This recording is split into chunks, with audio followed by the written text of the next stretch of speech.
Now, as I move into the concepts of data loss prevention, I think it's very important that you have a little bit of a foundation of what it is and why do we use it. So I want to spend some time on that, looking at what data loss prevention is, DLP, and why is it so important to an organization.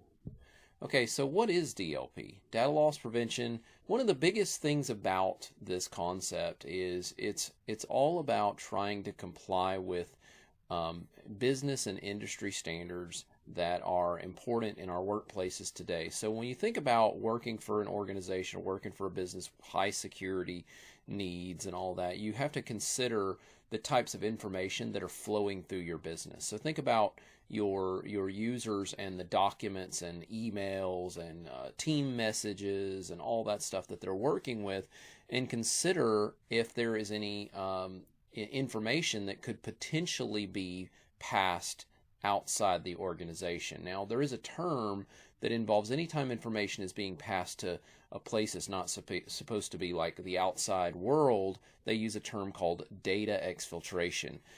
There's another term called data leakage as well. And so one of the things we want to think about with DLP is that this is all about trying to prevent that sort of thing from happening. Prevent information that's supposed to be kept on the inside from making itself to the outside. So in order to do that, we have to first be able to identify what information is sensitive, and then we have to have controls in place that can prevent that sensitive information from making its way out, right? So data loss prevention, that is one of the number one goals, is to prevent this type of scenario from happening. Data exfiltration, data leakage, all of that good stuff. Now, here's some examples when you want to think in terms of sensitive information. So this works hand in hand with sensitivity labels, the information protection side of what we get with Azure and Microsoft 365. So we're looking at things like financial information. We've got PII, personally identifiable information. We've got PHI, protected health information, tax information. You have to think about people's Social Security numbers, tax ID numbers, company tax ID numbers. All of that stuff is going to fall into this category of sensitive information. And for compliance purposes, our company needs to keep a close eye on it and make sure that information doesn't flow from one place to the other that it's not supposed to. So there's all sorts of different sensitive pieces of information that we can draw upon and look at and scan, utilizing information protection and data loss prevention. Now, again, this does work hand in hand with the information protection side of Azure and Microsoft 365. It's gonna look at sensitivity labels and allow us to identify, with the help of sensitivity labels, we can identify which pieces of information is considered sensitive. And then from there, we can create our data loss prevention policies to analyze those things, whether a person is trying to share, let's say a document has a social security number in it or a credit card number or something like that, and maybe they're trying to share that information via email. DLP, with the help of Exchange Online data loss prevention, it's going to prevent that. Or how about SharePoint or Teams? With data loss prevention policies put in place, it is going to be monitoring those sorts of things and looking for those. And the thing you want to remember here is that it's not always a malicious insider that's doing this. It's not always like somebody who's evil that's inside your company or that's hacked into your company and they're sharing information out. If you think about it, a lot of it's accidental, right? I'm sure some of you can relate and say, well, I've accidentally emailed the wrong person before. Have you ever done that? Or maybe you almost did that?